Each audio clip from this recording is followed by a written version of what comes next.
He finally found a big door as a safe place to hide after escaping from the kidnappers' den. He knocked and knocked on the door when he was becoming restless that the kidnappers shouldn't trace him there. He pushed the door open and discovered it wasn't locked before. Carefully looking for a hiding place, he quietly sat down, placing his head in between his knees, trying to catch his breath. Not too long from that, he heard a voice but couldn't see anyone. "What are you doing here, young man? Don't you know they are after your life?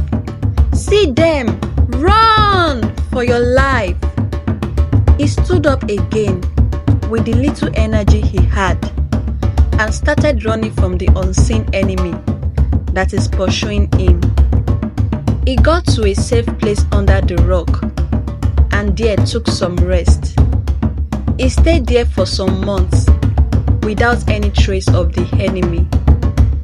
He decided to call that his home and there built his house. He needed to get married and asked for advice.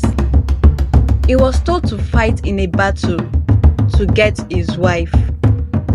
He fought and won and married his beloved wife. Not long after, he gave birth to his daughter and it was fulfilled. She was called Priceless. Priceless started schooling. She was told, "On your way to school, there are enemies waiting on the way. Because they couldn't get me, they might want to get you. So always run. And when you see any of them on your way, fight." The school journey of Priceless was an unending marathon race. She kept running for her life from nursery school to the university.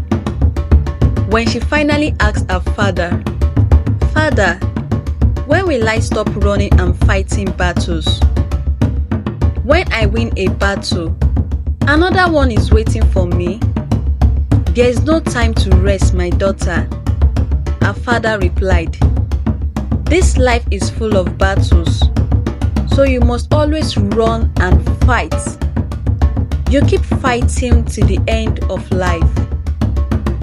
What my father told me that helped me is what I am telling you, Priceless.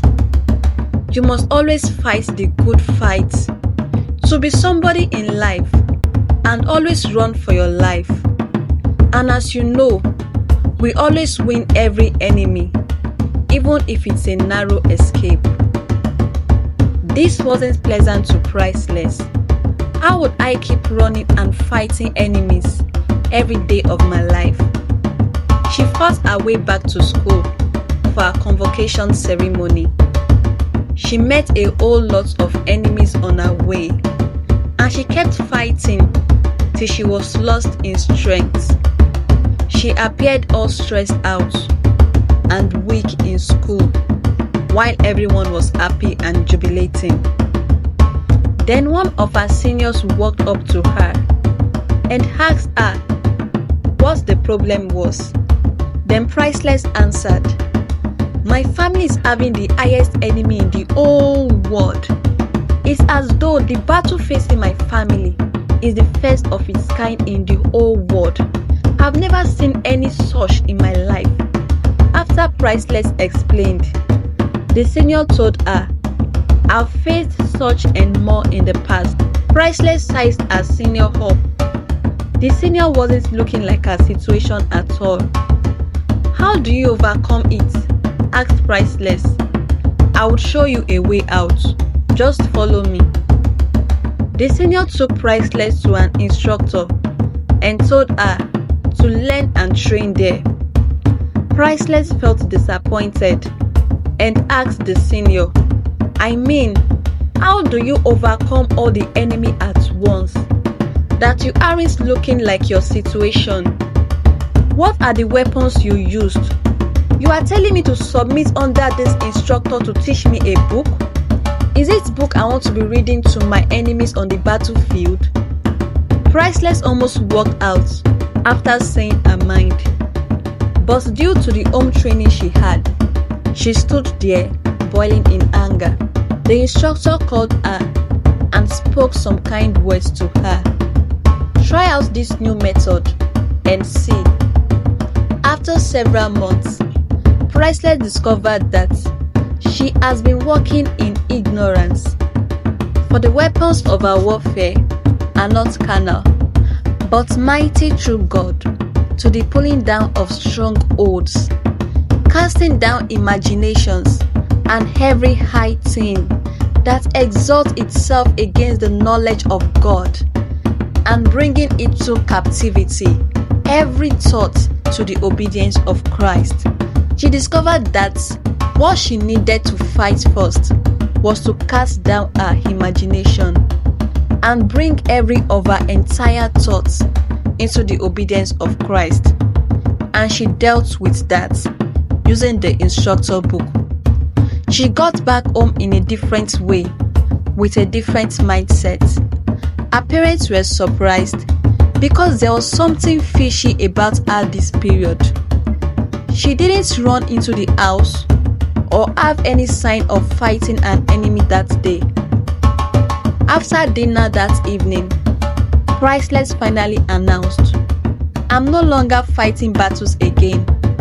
"No way," father said. "How will you become somebody in the presence of these your enemies?" Priceless replied, "I fight the good fight for what I believe. I hold tightly to the eternal life that God has given me, which I have confessed so well before many witnesses." Priceless held on to what she believed. Of course, enemies came afterwards, but instead of focusing on the enemy while fighting, she focused on fighting the good fight of faith and a new reality. She spoke the words in the book and kept on speaking and confessing till she no longer took notice of the enemies again. Priceless became a life changer to thousands of people. She chose to focus on her reality of who she is in the world and refused to focus on the enemy.